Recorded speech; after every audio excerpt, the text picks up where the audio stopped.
안녕하세요. 멍청한 사기꾼에게 당하기 일보 직전에 탈출한 여자입니다. 어디 가서 똑 부러진다는 말만 들었지 저 스스로 맹하다는 생각은 해본 적이 없었어요. 하지만 사기라는 것이 어디서든 뱀처럼 숨어서 먹잇감을 찾아 혓바닥을 날름거리고 있더군요. 심지어 저는 그 사기꾼에게 한두 푼이 아니라 인생 전체를 도둑맞을 뻔했답니다. 바로 저와 결혼식을 고작 한 달 앞뒀던 예비 남편이라는 놈에게 말입니다. 심지어 모든 진실을 알고 보니 그놈이 치밀한 계획을 세웠다거나 똑똑한 놈도 아니더라고요. 그런 놈에게 주위의 얼굴도 제대로 못 들 창피한 일을 당했다고 생각하니 아직까지도 속이 부글부글 끓고 나죠. 부디 다른 분들은 저처럼 이런 황당무계한 일을 겪지 마셨으면 하는 마음에 저는 창피함을 뒤로하고 당시의 일을 공유해 보려고 합니다. 저는 서울의 목 좋은 곳에서 약국을 하고 있습니다. 대형 약국에서 페이 약사로 일하다가 나이 36에 드디어 제 약국을 열었죠. 건물도 깔끔하고 위층엔 과목별 병원들이 가득한 데다 인근 회사까지 많아 약국 수입이 꽤나 많았답니다. 그래서 저는 남자친구 하나 없어도 삶에 만족하며 부모님께 효도하는 나날을 보내고 있었어요. 저보다 먼저 결혼한 남동생 축의금으로 1,000만 원씩 턱턱 내기도 하고 초등학교 교장직에서 은퇴 후 소소히 살아가시는 아빠 차도 바꿔드리고 엄마에게 백화점 쇼핑을 시켜드리기도 하면서 말이죠. 그렇게 약국을 연 지 1년이 조금 넘은 어느 날 저는 제 운명을 뒤흔든 남자를 만나게 되었어요. 퇴근을 하려는데 얼마 전부터 조금씩 흔들리던 수납장이 거슬리더라고요. 그래서 나사 같은 게 빠진 건가 들여다보고 있는데 누군가 약국으로 들어왔습니다. 이미 영업을 끝낸 전 깜짝 놀라며 그 남자에게 말했죠. 죄송해요. 영업 끝났어요. 혹시 급하게 필요하신 약이라도 있나요? 아니요. 근처 지나다가 생각나서 들렀어요. 저 못 알아보시겠어요, 약사님? 알고 보니 그 사람은 바로 제 약국 인테리어 디자인과 시공까지 전부 도맡아 주었던 인테리어 디자인 회사의 젊은 대표님이었습니다. 그 회사는 제가 인터넷을 찾아보던 중 우연히 발견한 곳으로 요즘 많이 생기는 젊은 스타트업 기업이었죠. 워낙 작은 회사라 대표고 직원이고 할 것 없이 모두 발로 뛰었기에 제 약국 인테리어부터 시공까지 전부 대표님이 도맡아 진두지휘해 주었어요. 그때 참 잘해줬던 기억이 있어 반갑더라고요. 저희 회사 얼마 전에 근처로 이전했거든요. 그동안 나름대로 일도 늘고 직원 수도 늘어나서 사무실도 넓힐 겸 겸사겸사 해서요. 오늘 중요한 미팅 끝나고 저녁 식사 대접까지 마쳤는데 마침 이 근처에 약사님 약국이 있던 게 생각나서 들러봤어요. 늦어서 문 닫았을 줄 알았는데 불 켜져 있는 거 보고 반갑더라고요. 근데 뭐 하고 계셨어요? 아, 여기 붙박이 수납장이 좀 흔들려서요. 그래요? 마침 제가 잘 왔네요. 좀 봐드릴게요. 자세히 들여다보더니 조금 손을 봐야 할 것 같다며 다음날 그 남자는 수리에 필요한 물품들을 들고 직접 제 약국으로 와주었어요. 그리곤 자신이 시공할 때 꼼꼼히 확인을 못한 것 같다며 미안하다고 자기가 밥을 사고 싶다고 하더군요. 그날 식사는 화기애애하게 마무리되었는데 이후부터 그 남자는 자꾸만 저희 약국에 들르더라고요. 약사님, 안녕하세요. 근처에서 회식이 있어가지고 지나가는 길에 잠깐 인사드리러 들렀습니다. 약사님, 저 몸살이 있는 것 같은데 약 좀 주실래요? 안녕하세요. 이거 참 날씨가 좋아서 걷다 보니까 약사님 약국까지 왔지 뭐예요? 저도 사람인데 이 남자가 왜 이러나 몰랐겠습니까? 오랜만에 피어오르는 연애 감정에 저도 제법 마음이 설렜죠. 일적으로 만난 사이니 신원도 확실하고 열심히 사는 모습이야 직접 봤고 외모도 나름 훤칠한 편이라 싫지 않더라고요. 그렇게 몇 번이나 찾아왔던 그 남자는 제게 처음 봤을 때부터 호감이 있었다고 고백하더군요. 그리고 그 고백을 기점으로 우리 만남을 시작하게 되었습니다. 막상 사귀어 보니 남자는 생각보다 더 다정하고 상냥한 성격이었어요. 조수석 차 문도 절대 제 손으로 못 열게 하고 같이 놀러라도 가면 고생했다며 잠들 때까지 다리도 주물러주고 매일매일 참 사랑받는 기분이었죠. 게다가 바랬던 건 아니지만 집안 또한 좋더라고요. 아버진 작지만 탄탄한 사업체를 오래 운영하고 계셨고 어머니는 피부과 원장이시더군요. 두 여동생은 평범한 회사원이었지만 각각 좋은 집안을 가진 남편들과 이미 결혼을 했다고 했어요. 흠 하나 없는 중산층 집안이었던 거죠. 그렇게 배경을 알게 되니 뭐 하나 빠지는 것 없던 이 남자가 왜 여태 결혼은커녕 여자친구도 없었는지 궁금해졌습니다. 남자는 저보다도 나이가 2살이나 많았거든요. 그런 제 물음에 남자는 대수롭지 않은 듯 이렇게 말하더라고요. 너도 알다시피 사업이라는 게 언제 어떻게 될지 모르는 불안정한 거잖아. 회사 그만두고 아버지 도움으로 막 창업 시작했을 때 당시 만나던 여자가 자긴 미래가 불안한 사람하고 결혼 생각하기 싫다면서 날 차버렸어. 그때 이후로 안정도 안 된 내가 누굴 만나는 게 미안한 일인 것 같아서 일부러 안 만난 거야. 지금이야 어느 정도 자리를 잡아서 널 만나는 거지만 그전엔 내 욕심 때문에 다른 사람 인생을 불안하게 하기 싫었거든. 그 이야기를 들으니 참 신중하고 사려 깊은 사람이라는 생각이 들더군요. 모든 게 완벽했던 그 사람이 만난 지 1년 반쯤 지난 날 청혼했을 때 거절할 이유는 아무것도 없었죠.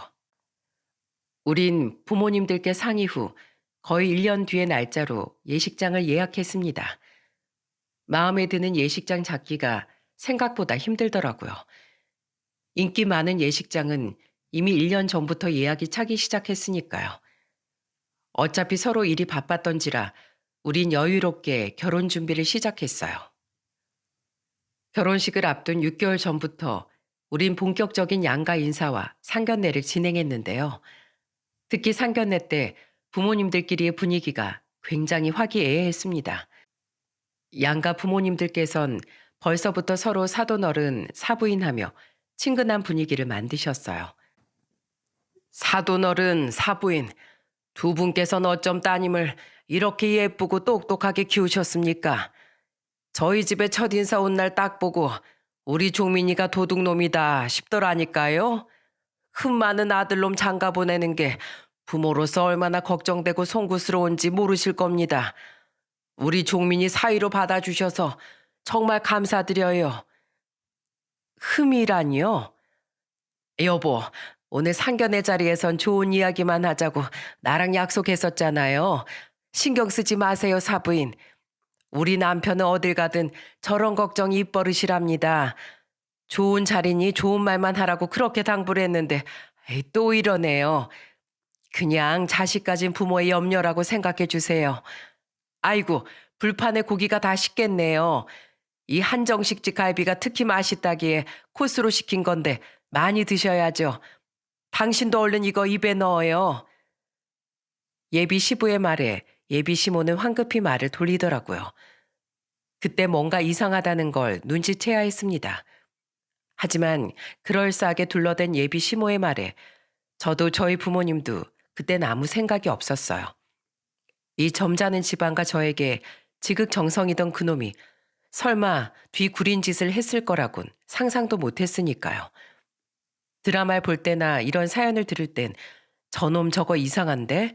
라고 당연히 의심했겠지만 솔직히 막상 현실에선 나에게 남들과 다른 일이 일어날 거라고 예상하기가 쉽지 않더라고요. 그렇게 시간이 흘러 어느덧 결혼식이 거의 한 달 앞으로 다가온 어느 날이었어요. 약국에 있던 전 예비 시모의 전화를 받았죠. 아가, 너 피부 관리는 좀 받고 있냐? 주위에서 받으라곤 하는데 제가 일하랴 청첩장 돌리랴 결혼 준비하랴 너무 정신없어서 집에서 팩만 하고 있었어요. 네, 그럴 줄 알았다. 명색이 시어머니가 피부과 원장인데 신부가 피부 관리 한번 안 받고 식장에 들어가는 게 말이 되니? 나도 나이가 들었나 봐. 내가 먼저 챙겼어야 했는데 그렇게 내가 깜빡깜빡한다. 이번 주에 언제 시간 되니? 사부인도 같이 우리 병원으로 좀 와라. 내가 신경 써서 잘 시술해 주마. 아이, 물론 공짜로. 꼭 와야 한다. 알았지?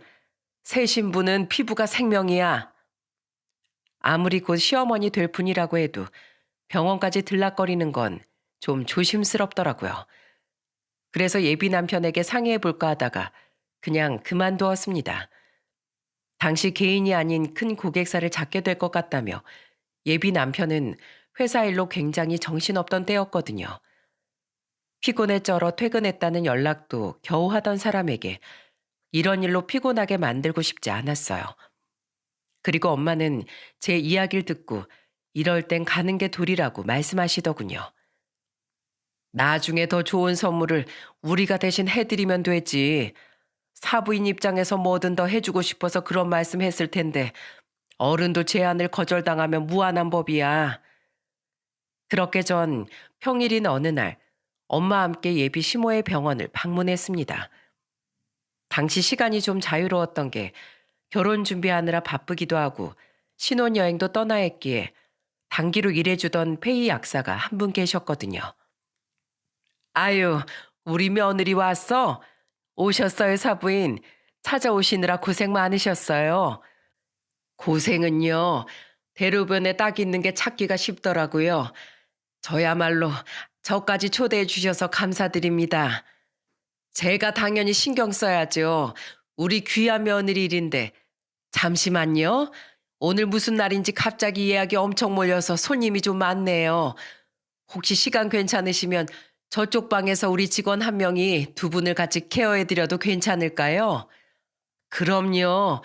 저야 남는 게 시간이고 우리 승아도 오늘은 약국에 안 나가봐도 된다네요. 그럼 잠시만 기다려주세요. 우리 병원에서 제일 숙련된 선생님으로 불러드릴게요. 서진영 선생님. 예비 시모의 부름에 저보다 어려 보이는 예쁘장한 직원이 웃으며 다가왔습니다. 그 직원은 저와 엄마를 시술실로 안내했어요.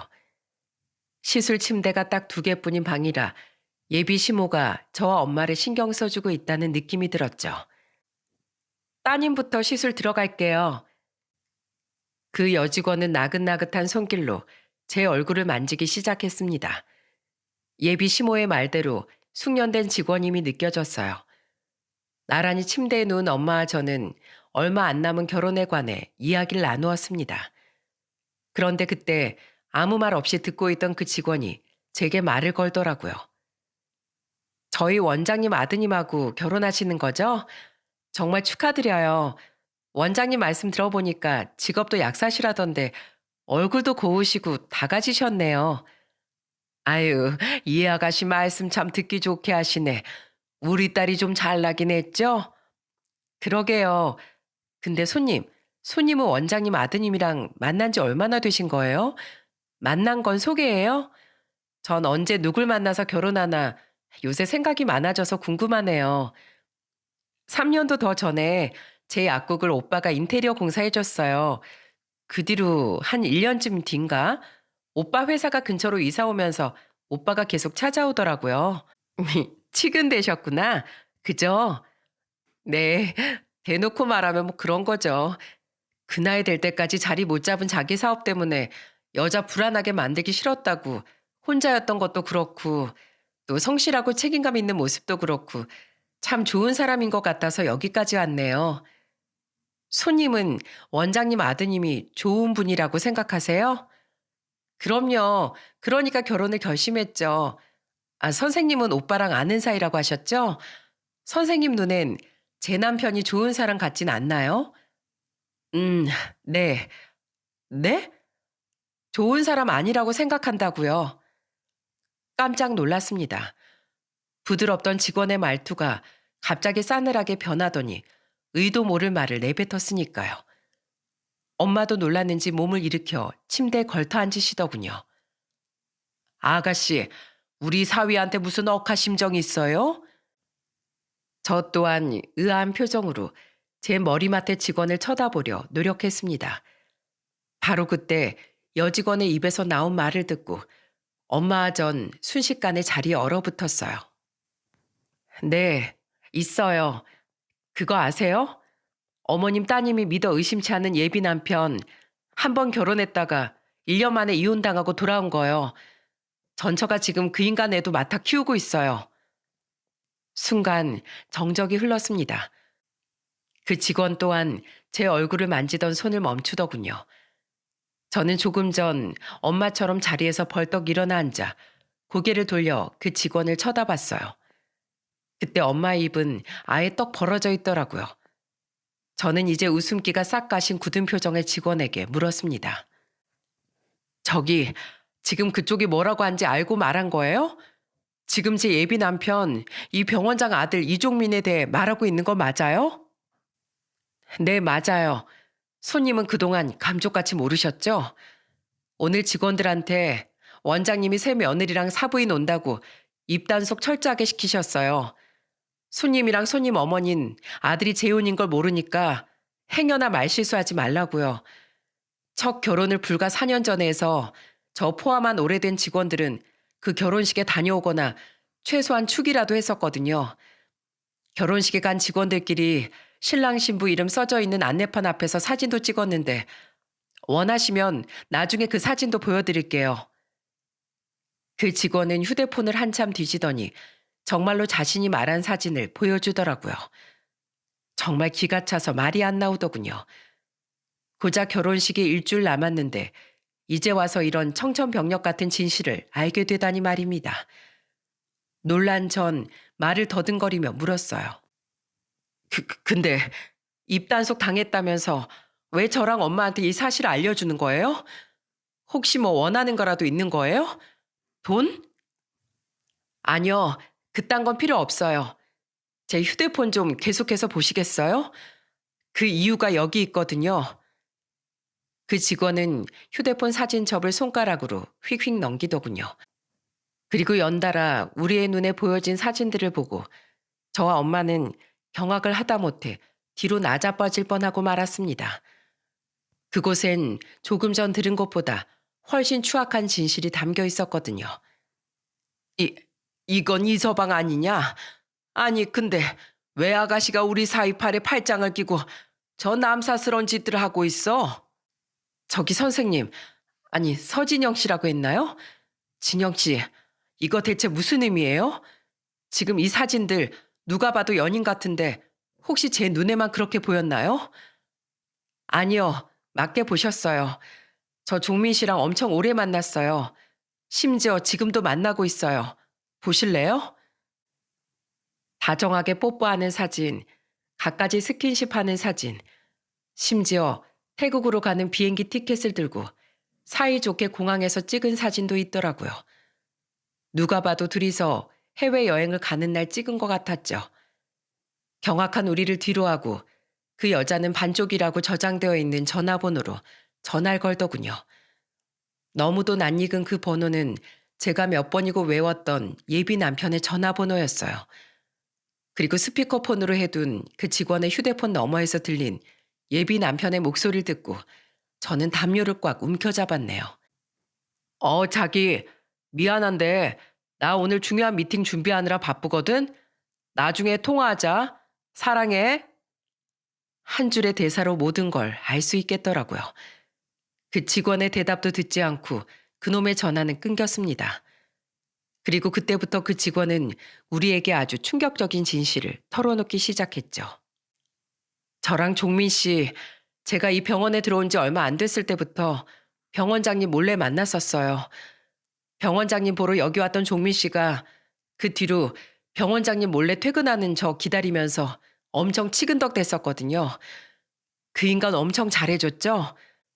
하늘에 있는 별도 달도 다 따다 줄 것처럼요. 저한테도 그랬어요.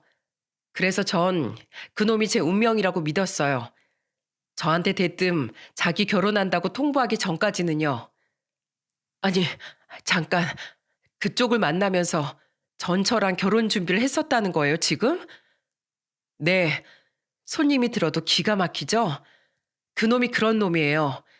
근데 저한테 뻔뻔하게 뭐라고 했는지 아세요? 저를 사랑한 건 진짜였대요. 근데 부모님 체면도 있고 하니 적어도 집안이 급에 맞는 여자를 만나야 했다나 뭐라나.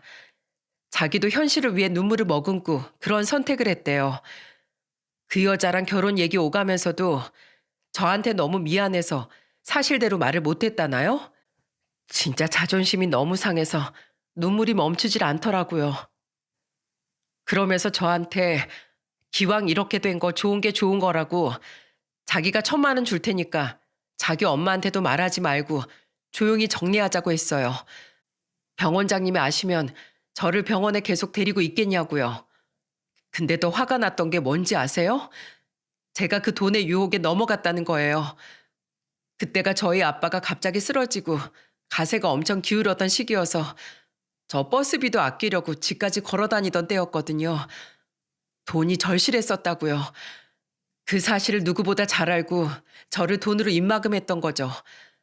심지어 이 병원이 다른 데보다 연봉도 괜찮게 쳐줘서 저는 이 직장도 그놈이 주는 1,000만 원도 간절했거든요. 저희 엄마는 목이 탔는지 탁상 위에 놓여있던 덜 식은 녹차를 벌컥벌컥 마셨습니다. 그 직원은 엄청난 내용에 비해 덤덤한 목소리로 말을 이었어요. 거의 체념한 듯한 표정이었죠. 그렇게 자존감도 많이 깎이고 병원 동료들한테 말도 못해서 바보같이 그놈 결혼식장까지 가서 추기하고 왔네요. 그 뒤로 겨우겨우 그놈을 잊어가고 있는데 그 인간 임신한 아내 두고 여자 있는 술집 들락거리다가 이혼당했더라고요. 그 여자 집안에서 여기까지 와서 난리치는 바람에 그래서 저도 알게 됐죠. 친권 양육권 빼앗긴 건 말할 것도 없고 위자료까지 물고 쫓겨났는데 황당한 건 그 뒤로 그놈이 다시 저한테 추파를 던진 거예요.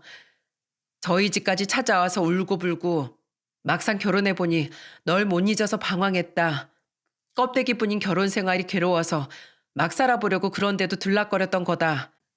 이젠 다시 저를 배신할 일 없다. 네가 진정한 내 사랑이다. 정말 청산유수가 따로 없더라고요. 등신 같은 전 거기에 또 넘어갔어요. 한심하죠?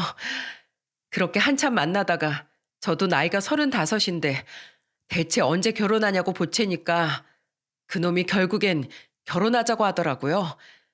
자기 엄마한테는 놀라지 않게 천천히 먼저 얘기를 꺼내보겠다면서요. 그래서 저 3달 전부터 결혼 준비 시작했었어요. 그놈이 전하고 똑같은 방법으로 제 뒤통수 치려고 준비 중이었다는 걸 까맣게 모르고서 저 혼자 들떴던 거죠. 그놈도 진짜 어이없는 게 같이 서울에 신혼집 구하자. 침대는 어디께 좋다더라. 인테리어는 자기가 하겠다는 둥 장단을 엄청 맞췄어요. 그래서 전 그놈한테 또 여자가 있을 거라곤 상상도 못했어요. 근데 어떻게 제 결혼식 1달 전인 오늘까지도 헤어지지 않은 거예요? 여태 그놈이 말을 안 했어요? 아니, 어머님이 청첩장 돌리지 않았나요? 네. 근데 병원장님이 일주일 전에 직원들한테 청첩장 돌리면서 그러더라고요. 자기 아들이 창피하니까 병원 사람들한테 괜히 자기 재혼 소식 알리지 말라고 했다고요. 그래도 우리 며느리도 앞으로 자주 여기 올 건데 말 안 하는 건 좀 아닌 것 같아서 아들한테 비밀로 하고 청첩장 돌린다면서 올 사람은 와도 되는데 축의는 하지 말라고 말하대요. 그놈은 나름대로 저 모르게 한다고 머리 쓴 모양인데 완전 헛짓거리였던 거죠. 아마 그놈 2번이나 똑같이 저 차버리면 제가 눈 돌아서 다 폭로해버릴까 봐 여태 말 못했던 것 같아요. 가난하고 자기 주위 사람보다 직업 좀 별로라고 어떻게 절 이렇게 가지고 놀 수가 있어요? 그놈 결혼 소식 알고 저 진짜 너무 수치스러워서 한강에서 뛰어내리려고 했어요. 근데 이대로는 도저히 억울해서 못 견디겠더라고요. 어떻게든 그놈 엿먹이고 싶었어요. 그래서 그놈한텐 아무것도 모른 척 꾹 참고 견디다가 병원장님한테 은근슬쩍 말 꺼낸 거예요. 새 며느리 될 사람한테 최대한 잘해줘야 혹시 나중에 모든 사실을 알아도 마음이 약해지지 않겠냐고요. 그러면서 결혼 전에 손님 어머니까지 불러서 무료로 피부 시술이라도 해주면 정말 고마워하지 않겠냐고 부추겼죠. 제 입으로 바로 그놈 엄마 병원인 여기서 다 폭로하고 싶었거든요. 이제야 속이 후련하네요. 저 그만둘 각오하고 이 얘기한 거예요. 그러니까 손님은 부디 저처럼 바보같이 그놈한테 속고 살지 말고 지금이라도 얼른 도망치세요. 그놈 아예 상정도에선 안 될 쓰레기예요. 결국 그 직원은 두 손에 얼굴을 묶고 흐느꼈습니다. 솔직히 너무 황당하고 머리에 번개라도 맞은 기분이었는데 사정을 전부 들으니 직원이 너무 불쌍하더라고요.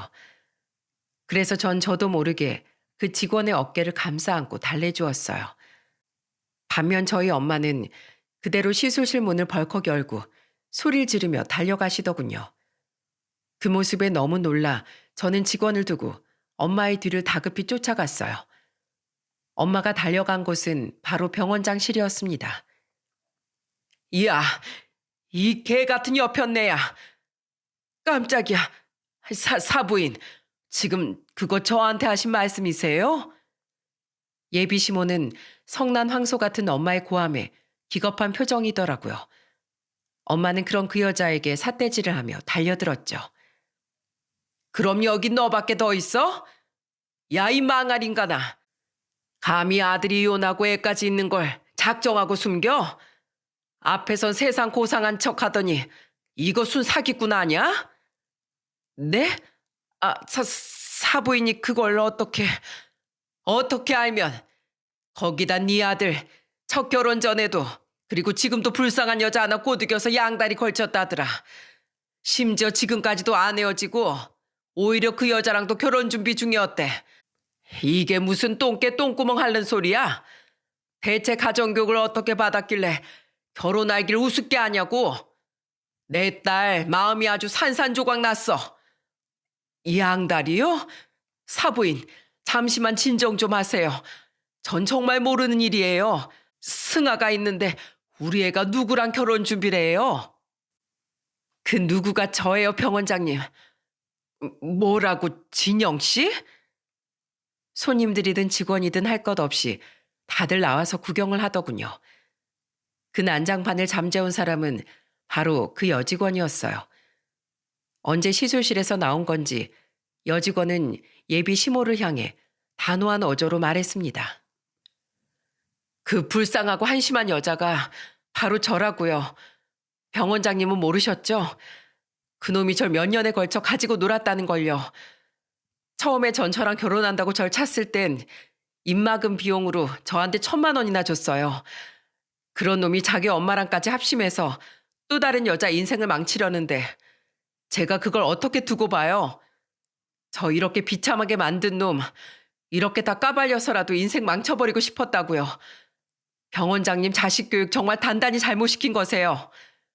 병원장님도 저 꼴도 보기 싫을 테니까 저 오늘부로 여기 그만두겠습니다.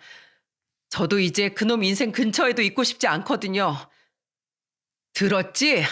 네 아들이 그런 놈이라잖아. 사부인, 전 정말 몰랐습니다. 예, 아가, 내가 알았으면 그걸 가만뒀겠니? 내 며느리 너뿐이다. 난 억울해. 억울하긴 뭐가 억울해. 그래봤자 네 아들 한 번 결혼하고 애까지 있는 거 작정하고 속인 거 맞잖아. 감히 귀한 내 딸 인생을 망치려고 들어? 너 오늘 어디 개망신 한번 당해봐라. 사부인. 엄마는 어디서 그런 힘이 난 건지 예비 시모의 머리채를 잡고 무슨 인형 휘두르듯이 마구 휘두르더군요. 직원들이 다 달라붙어도 도통 떨어질 생각을 하지 않으셨죠. 결국 엄마는 예비 시모의 머리털을 한 움큼 넘게 뜯어놓고 나서야 제게 붙잡혀 떨어지셨네요. 예비 시모는 바닥에 주저앉아 엉엉 울고 있었어요. 엄마는 그 여자에게 여전히 씩씩대며 소리쳤습니다. 내 딸 눈에 피눈물 나게 안 될까?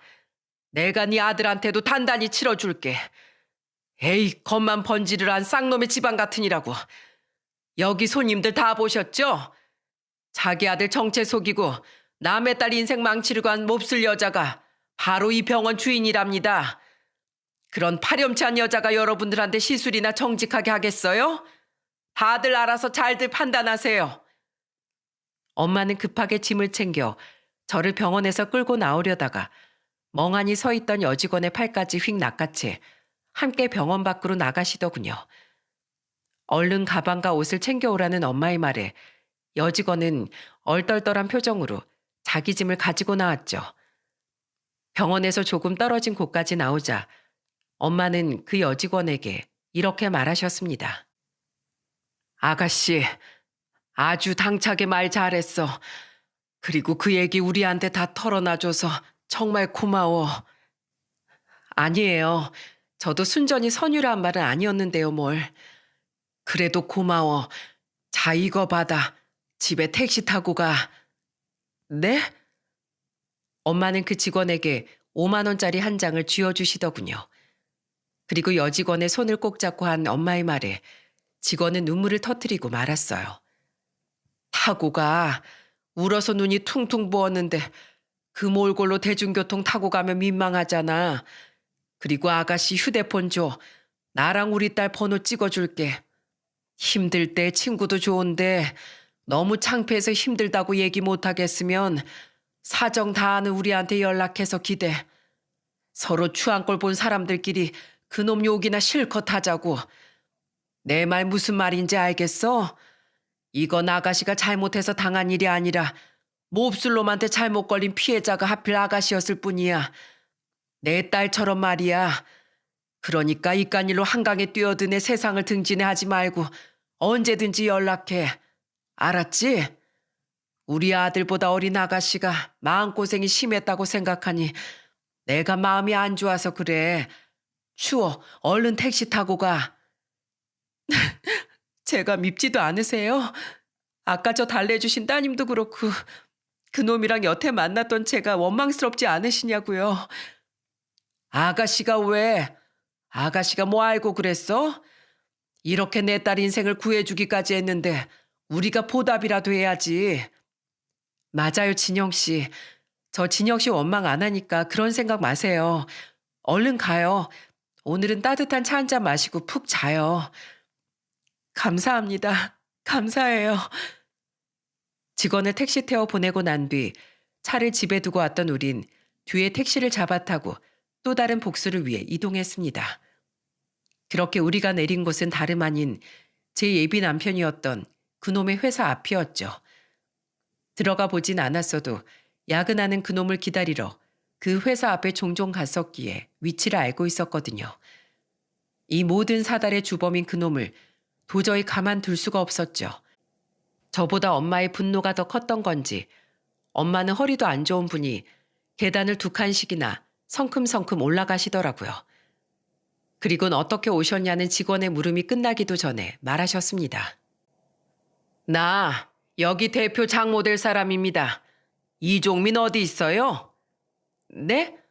아, 저희 대표님 지금 저 회의실에 계신데 사업상 중요한 미팅 중이시라. 거기 들어가시면 안 돼요. 그러더니 엄마는 콧김을 내뿜으며 그 직원이 가리킨 회의실 문을 발로 뻥 차고 들어가셨어요. 저 또한 분노한 얼굴로 방에 들어갔더니 경악한 표정의 웬 중년 남자 둘과 예비 남편이라고 부르기도 싫은 그놈이 우리를 보고 있더군요. 장모님? 승아야.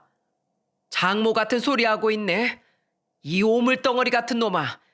감히 이혼하고 애 딸렸던 것도 숨기고 우리 딸하고 결혼하려고 들어?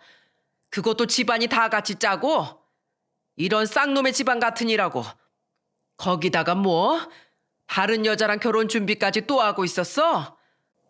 너 어디 조선시대에서 살다 왔냐? 일부 다처로 살게? 내가 방금 네 엄마 머리털 다 뜯어버리고 왔거든. 넌 내가 아주 원형 땜빵 하나 만들고 가야겠다. 장모님. 엄마는 사자후를 내지르며 그놈에게 달려갔습니다. 앉아있던 두 남자는 놀라 찰싹 뒤쪽의 벽에 등을 붙이고 피하더라고요. 요리조리 엄마를 피하던 그놈은 겁도 없이 제 뒤에까지 숨어 벌벌 떨며 이러더군요. 승아야, 이게 다 무슨 일이야? 우선 장모님 좀 말려봐. 저러다 진짜 일 치실 것 같아. 일을 친 건 너겠지. 이미 우리 다 알고 왔어. 네가 인간이니? 어떻게 한 여자 인생을 그렇게 농락하고 나한테도 사기 결혼을 시도해? 너 이거 혼인 빙자 사기인 거 알지? 나 너 고소하고 너랑 너희 집안의 위자료까지 다 청구할 거야. 알았다고? 엄마가 그럼 그것 때문에 전화했던 건가? 이럴 줄 알았으면 미팅 중이라도 그냥 전화 받을 걸. 승아야, 우선 내 말 좀 들어봐. 나 곧 그 여자랑 너 중에 선택하려고 했어. 아니, 널 선택하려고 했어. 진짜야. 그 와중에 그놈은 끝까지 기가 찬 말을 내뱉었습니다. 그 황당한 말에 그놈에게 던지기 위해 신발을 벗어들고 있던 엄마조차 벙진 표정을 지었어요. 뭐? 선택을 해? 그래. 걔랑은 오래 만난 정이 있고 넌 돈 잘 벌고 지적인 매력이 있으니까 내가 선뜻 선택을 못한 거야. 사람이 어떻게 평생 한 사람만 마음에 품을 수 있겠어. 그래도 어렵게 너라고 결론 내리고 그 여자한테 헤어지자고 말하려고 했는데 애가 워낙에 없이 살고 나밖에 모르니까 내가 미안해서 말 못한 거라니까.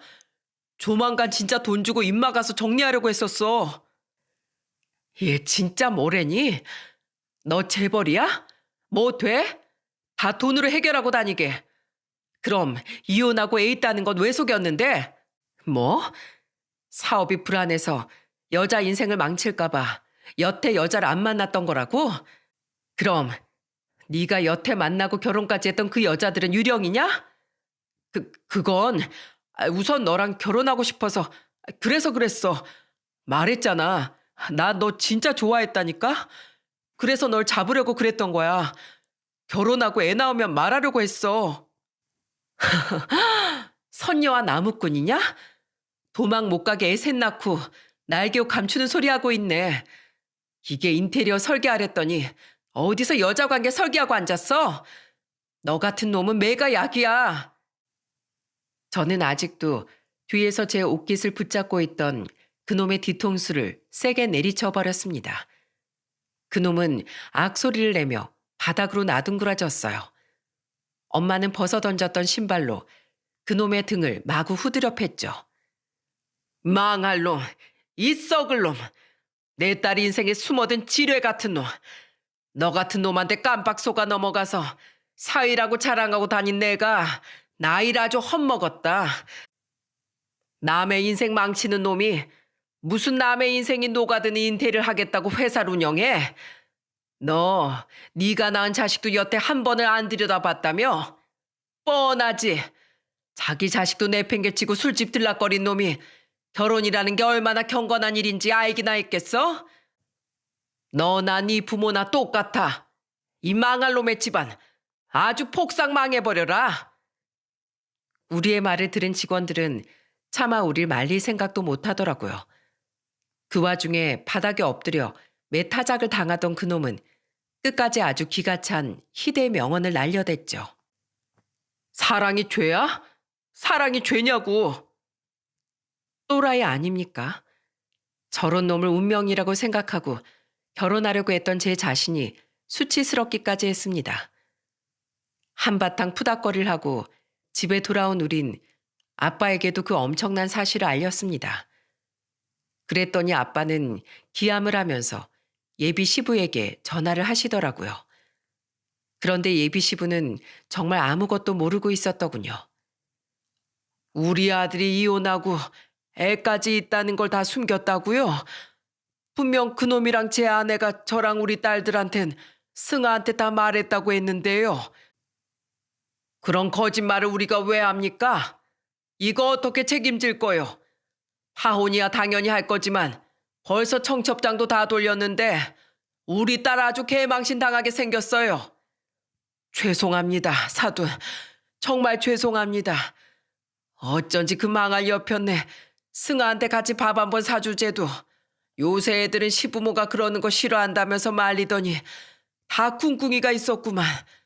사돈, 파혼하면서 내야 하는 위약금들 그리고 결혼 준비하는 데 들어갔던 돈들 전부 제가 배상해 드리겠습니다. 제가 집안 단속을 잘못해도 단단히 잘못했어요. 정말 죄송합니다. 결국 이건 모두 예비 시모와 예비 남편 두 사람의 환장할 만한 합작품이었더군요. 물론 저와 결혼할 뻔했던 그놈이 제일 답도 없는 쓰레기인 건 당연한 일이었고요. 가장 화가 났던 건 별로 철두철미하지도 못하고 본능에만 충실했던 그 짐승 같은 놈한테 제가 놀아났다는 사실이었죠. 주위에 파온 사실을 알리면서도 너무 창피해 정말 쥐구멍이라도 있으면 숨어 들어가고 싶었네요. 다음 날 저와 같은 피해자인 여직원은 저에게 전화를 걸어 그놈이 짓거린 말을 전해주더군요. 제가 자기 인생 망쳤다고 책임지래요. 사실은 저를 선택하려고 했다네요. 정말 미친 인간 아니에요? 저를 얼마나 호구로 봤으면 그딴 성의 없는 말로 저를 또 농락하려고 들어요. 지옥에나 떨어지라고 소리치곤 아예 그놈 전화 차단해버렸어요. 손님, 아니 언니한텐 또 연락 없었어요? 아직 없었어요. 그건 그렇고 진영 씨, 우리 그놈 혼인 빙자 사기죄로 같이 고소해요. 거기다가 나 그놈 아버지가 사준 아파트 이미 들어가 있는 내가 산 혼수 비용들부터 파혼에 따른 정신적 손해보상까지 그놈하고 그놈 엄마한테 전부 소송 걸어서 받아낼 거예요. 저는 여직원과 함께 그놈을 고소했습니다. 또한 그 직원에게 말한 대로 그놈과 그놈 모친에게 손해배상금 소송까지 걸어버렸죠.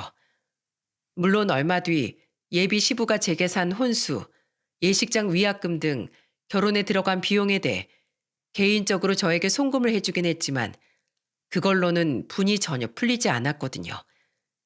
그게 고작 한 달 반쯤 전 일이라 아직 소송은 한창 진행 중이에요. 때문에 저는 아직도 파혼의 충격에서 완전히 헤어나오지 못하고 밤마다 이를 갈고 난답니다. 그리고 며칠 전 뻔뻔하게도 그놈이 제게 전화를 한 통 걸었더군요. 그동안 전화가 온 적이 없어서 차단을 안 했는지조차 몰랐었는데 말입니다.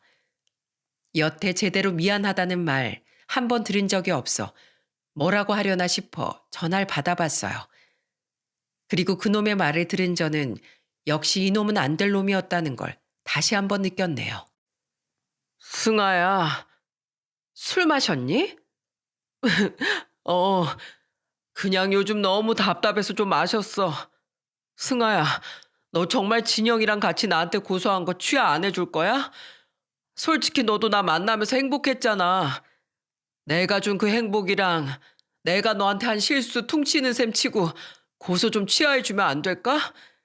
나 집에서도 쫓겨났어. 아버지가 자기 얼굴에 똥칠했다면서 내 머리채 잡고 집 밖으로 쫓아냈어. 나 같은 놈은 더 이상 아들로도 생각 안 할 거래. 내 동생들은 한심한 놈이라고 날 아예 오빠 취급도 안 해. 엄마만 처음엔 나 감싸주려고 했는데 아버지가 엄마랑도 이혼하려고 해서 엄마도 지금 아버지한테 아무 말도 못하고 나한테 그냥 숨죽이고 살고 있으래. 그래서 나 엄마가 아버지 몰래 얻어준 원룸에서 지내고 있어. 나 진짜 큰 고객사 생길 수도 있다고 엄청 열심히 미팅하고 준비했었잖아. 그 관계자 우리 아버지가 사업상 알던 사람이라 나한테 소개시켜 준 건데 장모님하고 네가 쳐들어온 날 미팅하고 있던 사람들이 바로 거기 사람들이었거든. 그 사람들 그 일로 우리 회사뿐만 아니라 아버지 회사랑도 거래를 끊어버렸대. 인간적으로 신뢰할 수 없는 사람들이랑 큰일 할 수는 없다면서 말이야. 그리고 그 사람들이 말하고 다닌 건지 아버지 회사 업계 사람들한테도 지금 소문 쫙 다 났대. 그래서 아버지가 나 눈에 띄기만 하면 나 가만 안 두겠다고 노발대발하고 계셔. 그게 내 탓이야? 따지고 보면 너랑 장모님 탓인데 왜 나한테 난리야? 안 그래? 그래서 뭐 어쩌라고? 나랑 우리 엄마 탓이니까 뭐 사과라도 받겠다고 전화한 거야? 아니야. 내가 그건 봐줄게. 사랑하니까 나 그 정도는 봐줄 수 있어. 용서할 수 있어. 대신 나 좀 받아주면 안 될까? 너만 나 용서하고 다시 결혼해 준다고 하면 우리 아버지가 나 다시 받아주실 것 같은데 아버지가 우리 회사에 투자한 돈도 당장 빼시겠대. 가뜩이나 그날 우리 회사에 방문하고 있었던 고객들이 인터넷 커뮤니티에 다 올려가지고 일도 많이 빠지고 평판도 떨어졌는데 투자금까지 빼면 우리 회사 망해. 직원들도 눈치 보면서 벌써 둘이나 그만뒀어. 의리 없는 것들. 그러니까 승아야, 너라도 나한테 의리 좀 지켜주라. 어? 뭐? 의리? 의리의 이응자도 모르는 게 감히 나한테 의리를 얘기해? 야, 웃기지 마. 너랑 결혼하느니 지옥 같았던 수능을 5번이라도 더 보겠다. 넌 그 정도로 내 인생의 최악. 아니, 최악이라는 말도 아까운 악몽 같은 놈이야. 넌 앞으로 인생 계속 살아가려면 한마디라도 진실된 말을 내뱉는 연습 좀 해라. 하는 말마다 다 거짓말인 널 누가 믿고 옆에 남겠니? 당장은 네 사탕 발린 말에 속을지 몰라도 그깟 얄팍한 거짓말은 금방 들통나게 돼 있어. 제발 앞으로는 나랑 진영 씨 같은 피해자 만들지 말고 영원히 혼자 살아라. 어? 앞으로 또 나한테 말할 거면 변호사 통해서 해. 승아야. 승질을 내고 전화를 끊으려는데 저를 부르는 그놈 목소리 뒤로 아잉 오빠 울지 말고 술 한잔 하자 하는 콧소리가 들리더라고요. 여자 없이 못 사는 건지 아마 그새를 못 참고 또 여자 있는 술집에 가 있는 것 같더군요. 끝까지 한심하다는 말도 아까운 인간이었죠. 사건이 있던 날 바로 전 예비 시모의 병원을 그만둔 여직원은 살던 방을 빼고 부모님이 살고 계신 지방 강역시로 내려갔습니다. 그 지방의 피부과에 취업해 앞으로 부모님 옆에서 살 거라네요. 아무래도 타지살이를 하며 혼자 외로워서 더 그런 꾀임에 넘어간 것 같다며 소송이 끝나면 2번 다시 서울로 안 올라올 거라고 씁쓸하게 말하더군요. 그리고 엄마와 전 적은 돈이 남아 살해를 하려고 했는데 여직원은 절대로 싫다며 거절했어요. 그놈에게 처음 차일 때 돈을 받은 게 자기 인생의 최고 수치스러운 기억으로 남아있다며 앞으로 절대 자신이 일한 대가 말고는 누군가에게 돈을 받지 않기로 다짐했다면서요. 이건 자신의 마지막 자존심이니 이해해달라는 여직원에게 저는 여태 힘들었던 만큼 앞으로는 행복만 가득할 거라는 말밖에 해줄 수 없었습니다. 그동안 저는 단기로 일해주던 약사분에게 계속해서 약국을 맡겼어요. 심적으로 힘들기도 했고 그놈 회사 근처라 그놈이 찾아올까봐 피한 것도 있었죠. 얼굴을 보면 진짜 부싯돌로 갈아버리고 싶을 것 같아서요. 그리고 얼마 전 엄청난 권리금을 제시한 다른 약사에게 그 약국을 넘기기로 했습니다. 물론 워낙 터가 좋아 아깝긴 하지만 그놈의 손수 디자인하고 인테리어한 그곳이 거짓말처럼 꼴도 보기 싫어졌거든요. 약국을 정리한 뒤 한동안 집에서 쉬면서 저는 마음을 추스르고 소송을 마무리한 뒤에 다시 약국을 차리려고 합니다. 약국을 열 곳은 어디든 있으니까요. 얼마 전 여직원에게 듣기로 당시 상황을 목격했던 전 예비시모 병원의 손님들이 동네에 소문을 퍼뜨린 모양이더군요. 때문에 아름아름 알게 된 단골 손님도 빠져나가고 예약도 현저히 줄어 요즘 전 예비시모의 히스테리가 장난이 아니라고 거기 직원들이 그 직원에게 전화해 불평을 했다네요. 다들 이직 자리를 알아보고 있는 모양인데 오래도록 일한 직원들이 떠나가면 가뜩이나 불황인 병원이 기울게 되는 건 정해진 수순이지 않을까 싶네요. 여러분, 저는 아직도 원래대로라면 지금 신혼여행지에서 낭만적인 바다를 보고 있을 거란 생각에 베개를 뻥뻥 차곤 합니다. 알아서 행복하게 잘 살고 있던 제 인생을 꼬아버린 그놈에 대해 화가 가시질 않아서요. 그러니 여러분은 저와 같은 황당한 사기를 당하지 않도록 항상 조심하셨으면 좋겠습니다. 꼭 기관에서 예비 배우자에 관련된 서류도 떼어보시고 여건이 되시면 뒷조사를 해보는 방법도 괜찮다고 생각해요. 이렇게 말하면 세상이 참 삭막해졌다고 하겠지만 혹시 모를 일은 미연에 방지해야 하지 않겠습니까? 저만 해도 그놈에게 앙심을 품고 저를 도와준 그 직원이 아니었으면 정말 큰일 날 뻔했잖아요. 그러니 혹시 결혼을 앞뒀거나 앞으로 자녀분들을 결혼시킬 분들이라면 무조건 의심하지 않아도 꼭 신중하셨으면 좋겠습니다. 안 그러면 혹시 저처럼 오래도록 분노에 휩싸여 살게 될지도 모르니까요. 제 사연이 부디 여러분들에게 한 줄기 도움이 되었으면 좋겠네요. 절 포함한 모든 분들이 올해엔 좋은 일만 가득했으면 좋겠습니다. 또한 제 소송이 잘 마무리되고 위자료나 가득 뜯을 수 있기를, 또한 진영 씨 앞날에 이젠 행복만 가득하도록 한마디씩 응원 남겨주시면 정말 큰 힘이 될 것 같아요. 저는 앞으로 웬만하면 남자는 만나지 않고 잊지 않고 진영 씨에게 은혜를 갚을 기회를 노리며 열심히 살아가겠습니다. 제 사연 들어주셔서 감사드립니다.